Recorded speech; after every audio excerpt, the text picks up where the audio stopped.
report of the Joint Committee on the Waqf Amendment Bill 2024, Dr.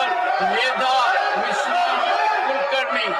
Honorable Chairman, sir, I rise to lay on the table a copy of record of evidence given before the Joint Committee on the Waqf Amendment Bill 2024 as listed against my name at serial number 3 in today's list of business.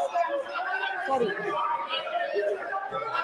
Honorable Chairman, sir, I rise to lay the Hindi and English versions of the report of Joint Committee on the Waqf Amendment Bill 2024 as listed against my name at serial number 2 in today's list of business. Report of evidence of the Joint Committee on the Waqf Amendment Bill 2024, Dr. Meda Mishra Kulkarni.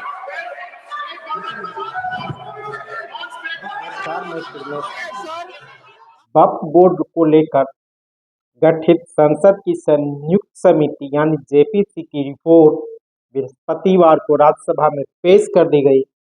इसका विपक्षी सदस्यों ने जमकर विरोध किया और कहा यह रिपोर्ट फर्जी है और विपक्षी सदस्यों ने जो सुझाव दिए थे उसे कूड़ेदान में डाल दिया गया है। 97% स्टेक होल्डर्स ने जो सुझाव दिए थे, जो विरोध किया था, उसे दरकिनार करते हुए कमेटी ने अपनी रिपोर्ट पेश की है और इस रिपोर्ट को विपक्ष ने जहां हंगामा किया और इसे फर्जी करार दिया गया है। मालूम हो कि केंद्र सरकार ने बजट मानसून सत्र के दौरान संसद में वक्फ विधेयक लेकर आई थी और इसे संसद की संयुक्त समिति को दे दिया गया था लोगों से सुझाव लेने के लिए। और कहा जा रहा है विधेयक केंद्र सरकार ने वक्फ की संपत्ति को हड़पने के लिए लाई है और वह संपत्ति अपने पूंजीपति मित्रों को प्रधानमंत्री सौंपेंगे। इस पर विरोध है और कहा जा रहा है कि अभी वक्फ की जमीन को लेकर आया, बाद में गुरुद्वारे को लेकर आएगा, कभी मंदिर की जमीन को लेकर भी सरकार ला सकती है। इस तरह की चर्चा है। हालांकि विपक्ष ने इसका जमकर विरोध किया है, कमेटी में भी विरोध किया। इसके कारण विपक्षी सांसदों को निलंबित भी किया गया।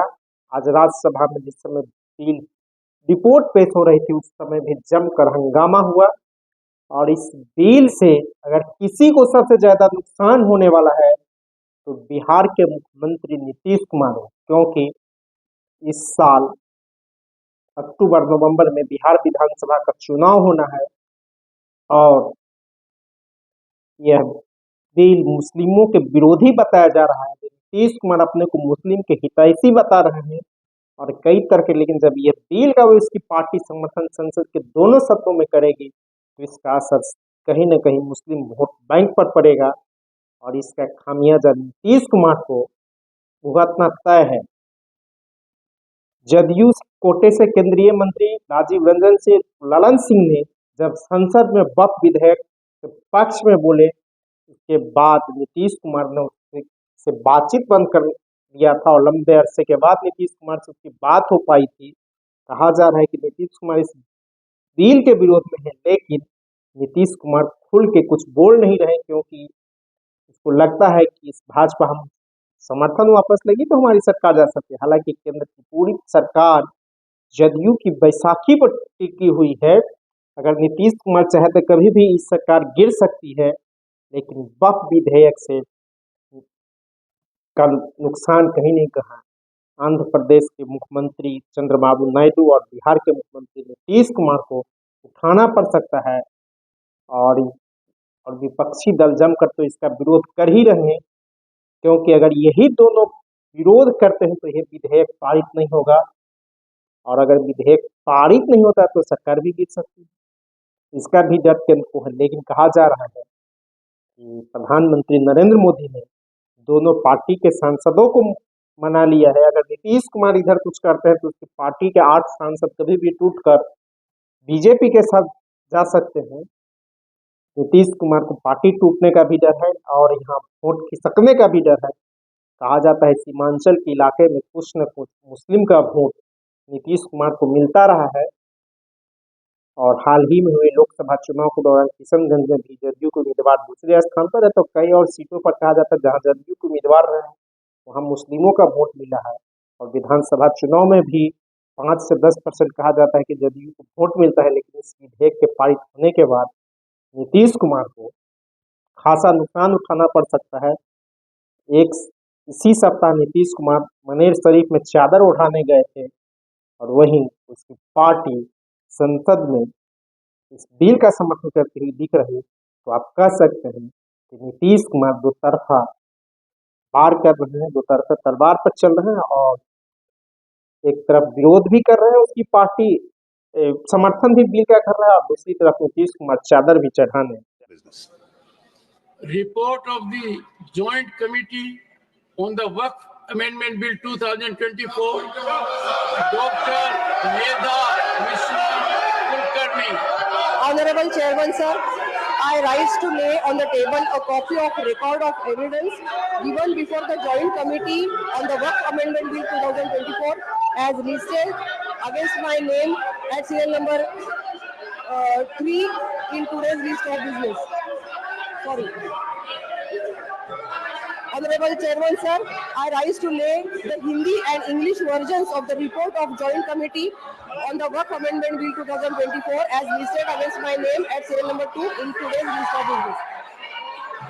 Report of evidence of the Joint Committee on the Waqf Amendment Bill 2024, Dr. Medha Mishra Kulkarni.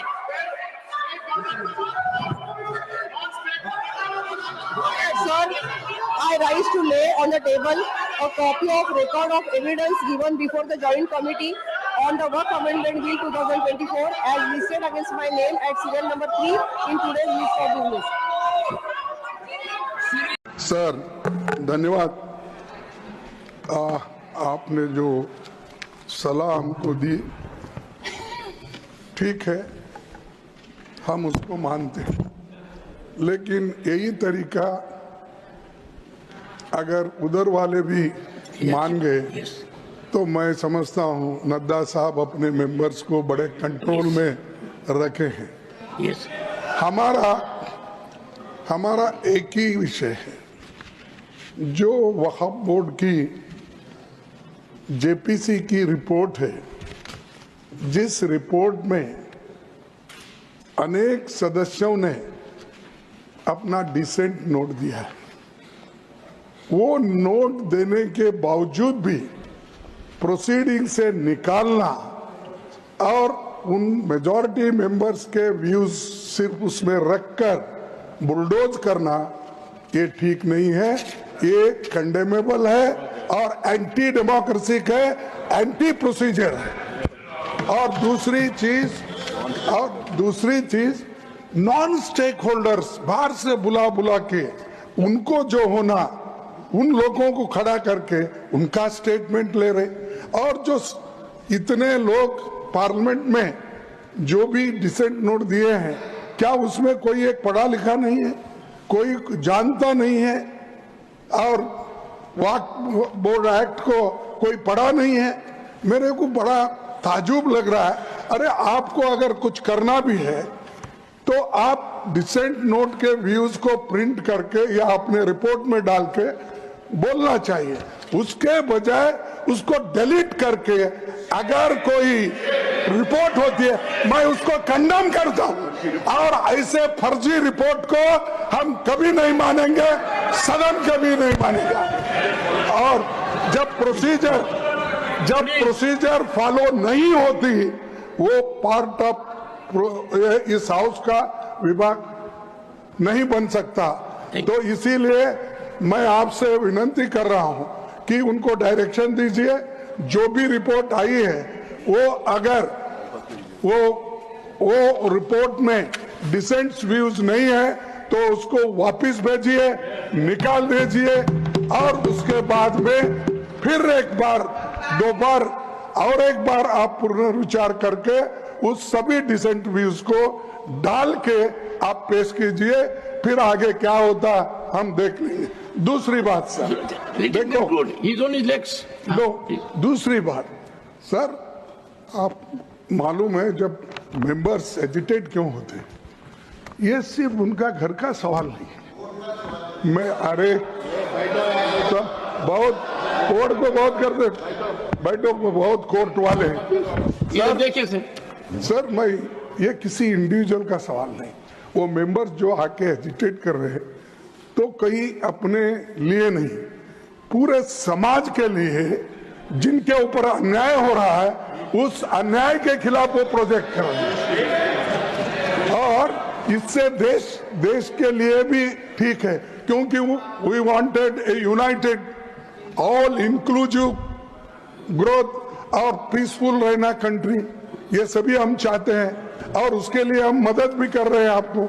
लेकिन आप ये संविधान के विरुद्ध अगर ऐसी चीजें करती है तो ऐसा ही गड़बड़ होता है, फिर इसको लोग प्रोटेस्ट करेंगे।